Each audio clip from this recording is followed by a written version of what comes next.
Tem coisas que nem o melhor professor no mundo vai conseguir te ensinar. Você só vai conseguir aprender realmente se colocar a bunda na cadeira e pegar seu instrumento para praticar. Por isso eu vou passar algumas dicas importantes para que você possa desenvolver no violão. A primeira dica é você separar ao menos 5 minutos para pegar no violão, pegar no instrumento. 5 minutos parece ser pouco, né? E realmente é pouco, mas você acaba enganando o seu cérebro, né? Porque a gente passa o dia trabalhando, chega em casa cansado e não tem mais cabeça para poder fazer outra coisa, né? Então você pega somente 5 minutos, você está se enganando. De repente você passa 10, meia hora, 1 hora, então vai tocando músicas que você gosta, vai colocando exercícios em prática, né? E é interessante pegar no violão todo dia, porque você precisa da memória muscular, você precisa manter, assim como um atleta, ele tenta manter o seu nível praticando todo santo dia, você tem que levar isso para o violão também, né? Para o instrumento, praticar um pouquinho todo dia para manter a técnica, manter a agilidade e a percepção no geral da música.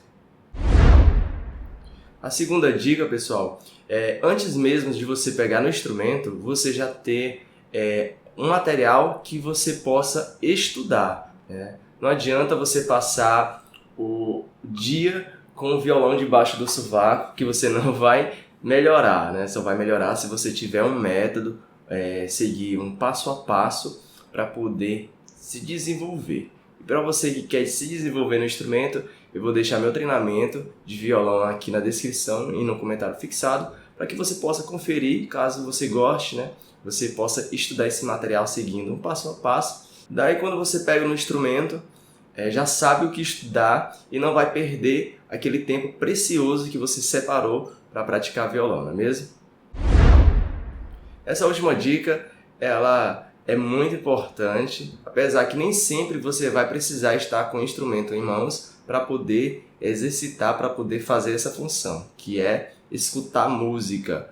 Mas não é escutar música de qualquer forma, é escutar música analisando, percebendo o que está acontecendo com os instrumentos, percebendo o que o violão está fazendo, né? Qual é a melodia. Você pode imaginar se a pessoa está fazendo um acorde, uma escala. Isso vai treinando o seu ouvido.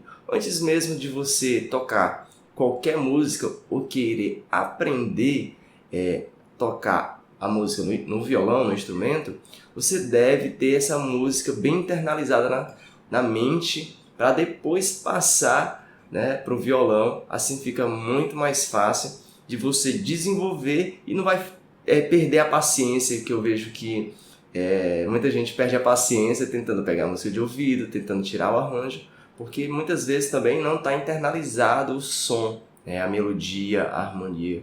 Por isso, antes mesmo de pegar uma música, internalize bem, escute muito a música, tá bom? Se você gosta desse formato assim, de dicas rápidas, deixa aqui nos comentários, deixe também a sugestão se você quer aprender a harmonizar, a fazer solo. Eu quero saber que você deseja melhorar no violão. Deixa aqui nos comentários. Valeu, pessoal, e até mais.